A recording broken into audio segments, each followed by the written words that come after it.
Pascal Chauvet, bonjour. Bonjour. On est honoré, ravi de vous avoir avec nous, Salon du Livre, à Genève, à Palexpo. Vous êtes modérateur, mais journaliste surtout. Vous avez une très belle carrière de journaliste. Qu'est-ce que vous avez envie de nous dire déjà par rapport au Salon du Livre? Alors, Salon du Livre cette année, 33e édition, avec une nouvelle équipe, une nouvelle directrice qui est là depuis 2 ans, une nouvelle directrice, une nouvelle responsable de la programmation culturelle. Et j'ai envie de dire que ça se sent. Je trouve que la littérature a repris sa place au Salon du Livre, qu'on a davantage de livres de vraie littérature, probablement un peu moins de livres people. Ils ont le droit d'exister, c'est très bien qu'il y en ait, parce que ça fait lire les gens. Mais dans un Salon du Livre, la littérature, pour moi, doit être devant. Et cette année, je suis très content parce qu'on a eu de très très bons écrivains sur ce Salon du Livre. Vous êtes journaliste de métier. Quel est votre lien par rapport à l'écriture? C'est ancien, mon lien par rapport à l'écriture. Alors, évidemment, quand on est journaliste, on commence par faire ses classes en presse écrite. Donc, on apprend à écrire. Je devrais dire qu'on désapprend à écrire parce que quand on a été journaliste longtemps, je pense qu'il est très difficile de devenir écrivain. Parce qu'on a de très mauvaises habitudes d'écriture. Vous devez le savoir puisque vous êtes journaliste aussi. Écrivez court, sujet, verbe, complément. Et on perd tout ce qui fait l'essence même de la littérature. Après, qu'est-ce qui me plaît dans la littérature? Je pense que si on veut aimer la littérature et l'écriture littéraire, il faut commencer par être un lecteur. Et je suis un énorme lecteur. J'ai lu très vite, depuis l'âge de 14-15 ans. D'accord. J'ai fait une grosse pause de l'adolescence jusqu'à 22 ans. J'ai repris à l'âge de 22 ans. Je lis en moyenne 3 livres par semaine. Qu'est-ce que vous lisez alors? Faites-nous envie. Essentiellement de la littérature de fiction. Beaucoup de romans, énormément de romans. Mais aussi des essais. Comme modérateur, je présente depuis 4 ans maintenant la rentrée pour Albin Michel concernant les essais à Paris.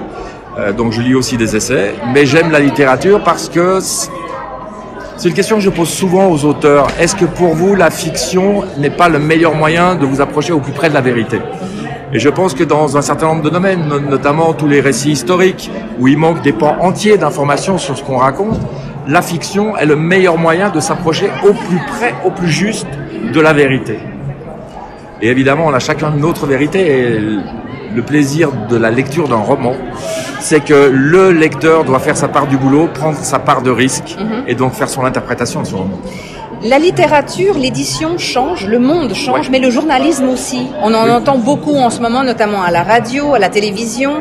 Ça devient un métier difficile. Qu'est-ce que vous pouvez nous dire à ce sujet avec votre expérience et votre vision des choses? J'ai choisi de plus le pratiquer. D'accord. Parce que je trouve qu'il va pas très bien. La première des raisons, c'est que, j'ai occupé différents postes au cours de ma carrière. J'ai été chef de rubrique, j'étais rédacteur en chef parfois. Et par exemple, j'étais chef de la rubrique locale de la Tribune de Genève pendant 3 ans. Je pouvais me permettre encore de mettre 2 ou 3 journalistes sur une enquête pendant 2-3 jours.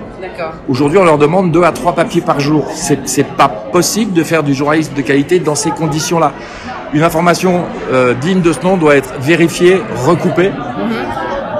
Moi, je suis partisan d'aller rencontrer les gens et de pas les appeler systématiquement au téléphone. Il faut aller sur le terrain, ça prend du temps.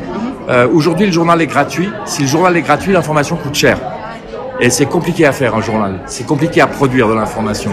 Et il faut absolument qu'on retrouve, je ne sais pas si c'est possible de revenir en arrière, mais il faut qu'on retrouve cette conscience de la qualité de l'information et de sa valeur.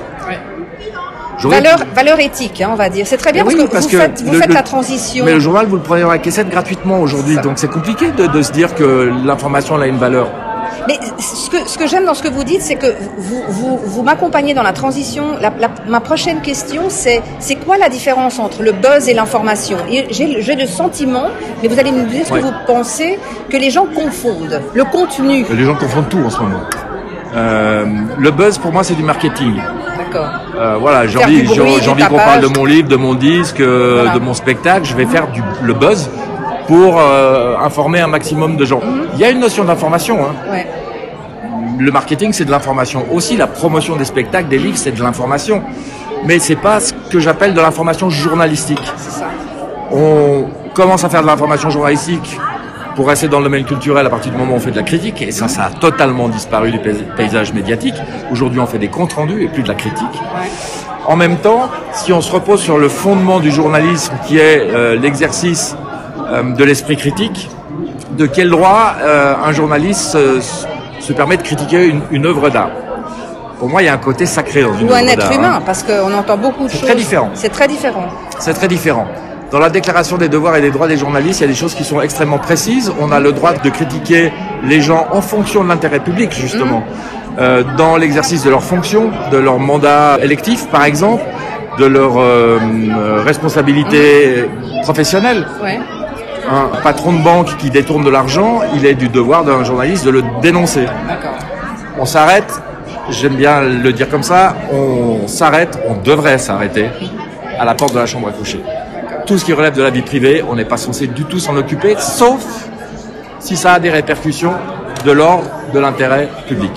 Est-ce que vous pensez aujourd'hui que certains journalistes, je ne veux pas mettre tout le monde dans le même panier, manquent de bienveillance? Je me méfie de tous les mots comme certains, de temps en temps, souvent, parfois, à de nombreuses reprises. Est-ce que vous pensez que les journalistes manquent de bienveillance? Je ne peux pas répondre à cette question. Bien sûr. Est-ce que vous pensez que les bouchers manquent d'empathie? D'accord. Pour vous, c'est... Je ne peux pas répondre à cette question. Bien sûr qu'on va en trouver D'accord. un ou deux ou 15 ou 200 qui manquent de bienveillance. Mais est-ce que le rôle du journaliste, c'est d'être bienveillant? D'accord. Moi, je pense que la qualité fondamentale du journaliste, c'est d'être curieux. Ça, c'est la première compétence.